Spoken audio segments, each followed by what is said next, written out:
Hi guys, welcome to Making Joyful Journals. I'm Anna G. Today I'm giving you a project update on the Denim and Lace Journal.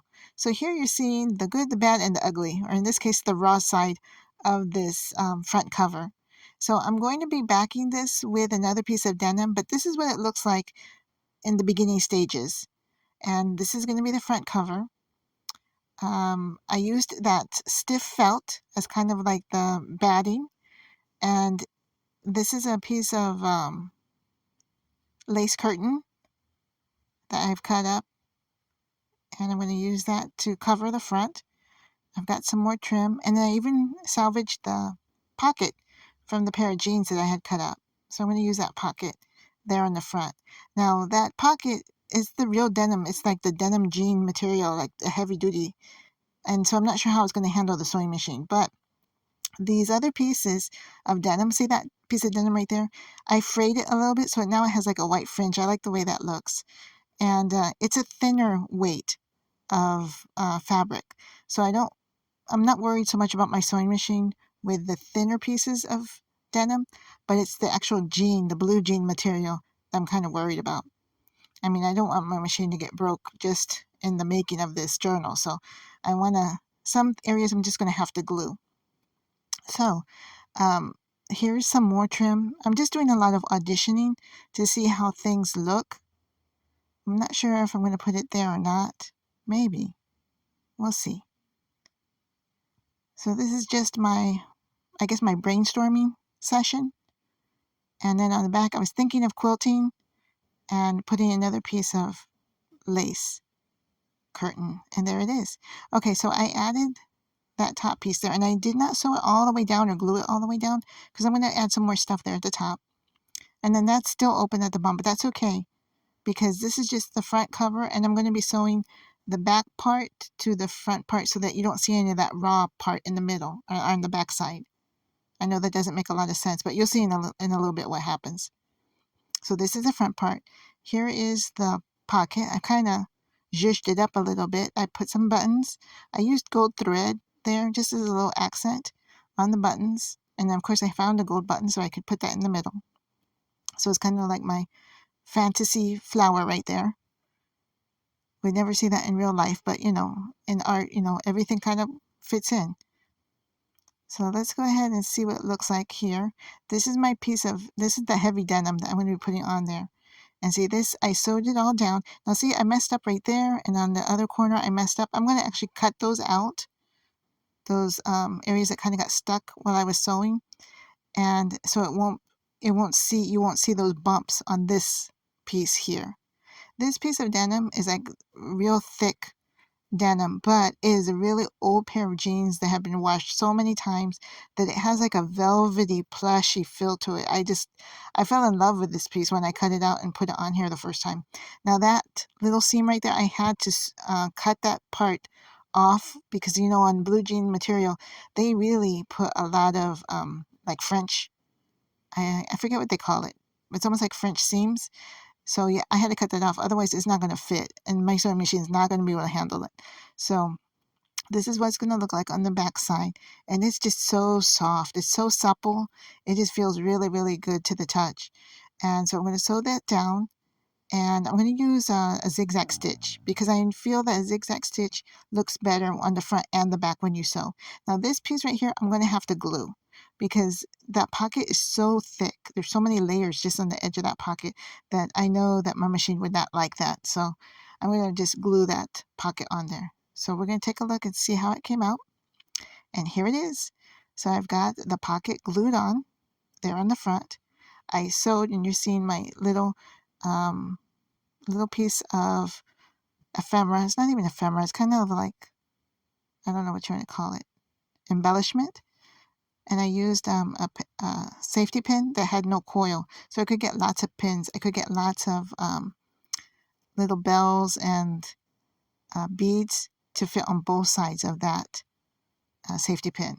And then here I sewed only in the middle because I'm going to actually take my two signatures and I'm going to sew them in underneath. So one's going to go on this side, and then the other signature is going to go on the other side. Yeah, just like that. That's my goal. so far I'm really pleased at how this is coming out. Now I have to be honest, I was really putting this off. I spent several days just in my mind thinking of how am I going to do this and how am I not going to overtax my sewing machine. That was my concern. But it came out so nice. And look at this side. That that fabric is just so soft. And I feel like this is like an inside out kind of deal. Like I could use either side as the outside cover. I'm almost just as happy at the way that this side came out as I am on the other side. And so I did use the zigzag stitch, and I didn't fold over the fabric, the jean fabric. It's just sewn directly on there, and then I just took the scissors and cut it off. So it may fray a little bit. In fact, you can see it's starting to fray a little bit, but that's okay. It's going to add to the uh the what's the word? It's going to add to the uniqueness of the whole project. And there's my little seam from the jean leg itself. And yeah, this just came out really, really nice. And then I put that pocket there that was from the front of the blue jeans. And I didn't really want to sew that down with the sewing machine either because it's real thick. So I only sewed that one section on the side and on the bottom. You see, there's the pockets. And then I put a tuck there. I sewed some ribbon trim, which is not thick, and so I was able to sew that down directly.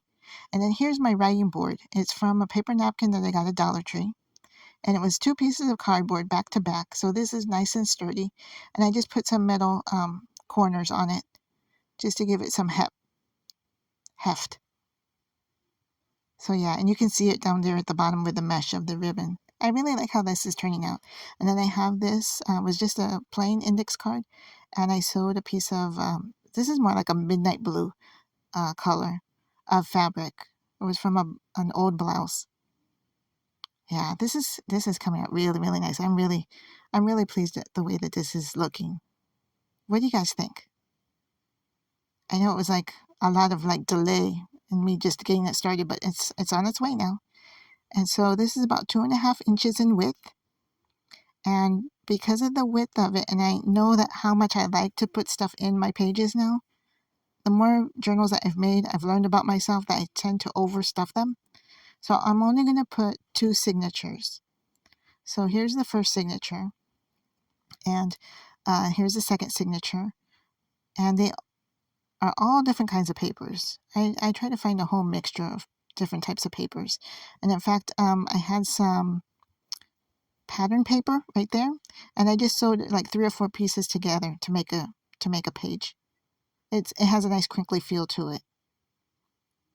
And then I have some coffee dye paper, and then I shopped my stash and I found some other things, some papers I don't normally use. But because I'm on a no shopping holiday right now, I'm really spending a lot of time going through all the stuff that I do have and trying to make it work. Yeah, and then here's some papers that had been gifted, and there's some sheet music that had coffee dyed, and that's a calendar page, planner page, calendar page. And then this is a 12 by 12 scrapbook paper. And then that was a gift from a giveaway that I won. That one page, that double-sided page. That was a thick piece of paper too. Whoever made that, they put it on some really thick paper. But let me show you this 12 by 12 paper. See, this has a denim look to it also. So what I did is that I folded it corner to corner, like that. And then I folded it again corner to corner, the 2 farthest corners. And then that creates this triangle. And then I folded it, I folded it about 5, see that's 8.5 inches, so that's just right for the height. But the width, I had to fold those back so that I could fit them in the journal. Now, what I did here is that I folded them back on itself just so I would have some contrast in color, like that, okay? And then I'm going to fold this in half again, and I'm going to take those 2 top corners and I'm going to fold them in. So it's not going to be 8.5 in height. It's actually going to be about 8 inches, or a little less than 8 inches in height. There we go. And then that's what I'm going to actually put as one of my pages in my signature. So it creates a pocket there, a big tuck spot there in the middle, another pocket here, another side pocket, and then there's the big tuck and then there's another pocket. And you can actually turn those texts into pockets as well, just by gluing the bottom or the left and right corners. But here I'm going to slide this in as one of my pages within the signature, and there it goes. So that's a way that you can take a whole 12 by 12 paper and turn it into 1, 2, 3, virtually 6 different pockets. All right, and then that piece of vellum there, that was also in my stash that I didn't know what to do with it, so I thought, let me throw it in here. All right, so this I'm going to put in here. Now, there's two different schools of thought when it comes to, do you put your signatures in and then decorate them, or do you decorate them all and then sew them into your journal? And I kind of do a little of both. I've noticed that I like to do a lot of sewing, and on the sewing machine, it's really hard if the signatures are sewn into the journal cover to do sewing on the edges of pages. It's just like you're really fighting against a tidal wave when you do it that way. So, oh, and then I wanted to show you this. This is another piece of that denim material. Is so soft. And then I had more of that pattern paper. So what I did is I put them back to back, and it just feels so squishy. And I think I'm going to make this like a little journalette, a little journalito, if you want to say it. And I'm not sure if I'm going to keep it as just folding it in half, or I might fold it into like a trifold, and that way it would fit like in the front pocket of the journal. I'm not quite sure yet. I'm thinking about it. But I just like the squishiness of it. It just feels it feels cool. I notice that I'm a very tactile person now. The more I've been working with journals, maybe I've always been a tactile person, but I never noticed it until I received a journal, and I felt like I had to touch everything. And I feel that way when I'm making these journals too. So I'll let you continue watching. I'm hoping you're enjoying this series. I think I'll have one more video that will show the completed flip through. But if you have any questions or comments, please leave them in the comments. If you're not already a subscriber, consider subscribing and clicking on the notification bell. So that way you'll know when the next video comes out. And for all of my subscribers, thank you so much for sticking around, for subscribing to my channel, and also for all the likes. I really appreciate it.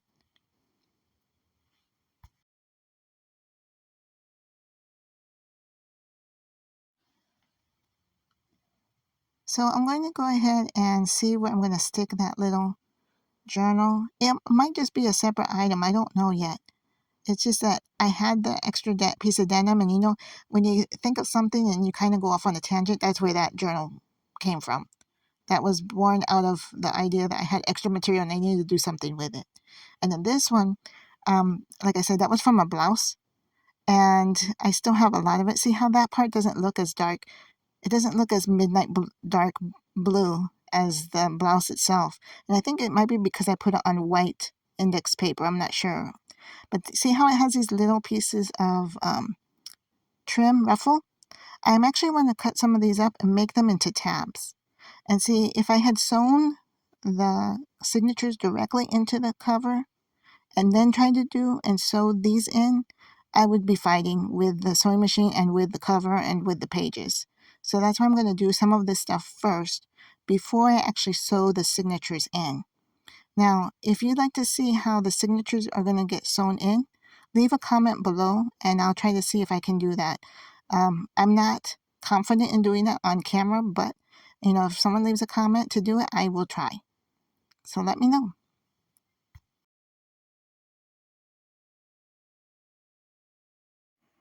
So guys, can you believe that May is more than half over?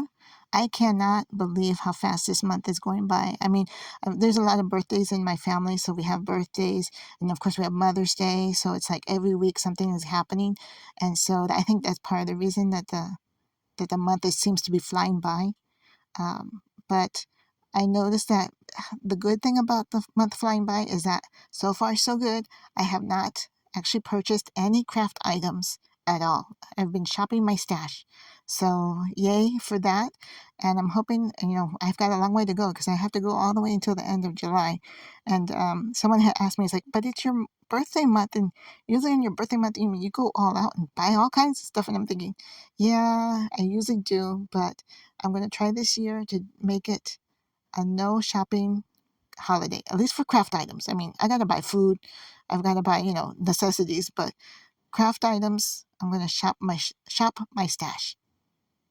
Yeah, and I'm thinking about putting some more of this different type of trim, and then all these little pieces of scrap when I was cutting out the curtain. I've got that still, so I want to incorporate those in the pages, so it makes it more cohesive between the pages and the cover. And then I've got a picture of a snowman in there too. I'm going to try to cover that with something. I've got a piece of doily. It's a paper doily, but I'm thinking about backing it onto another piece of denim. So I'm going to have lots of denim. That's why I'm going to think of a cool name, for this journal. Something with the blue jeans and something with the lace. Denim something.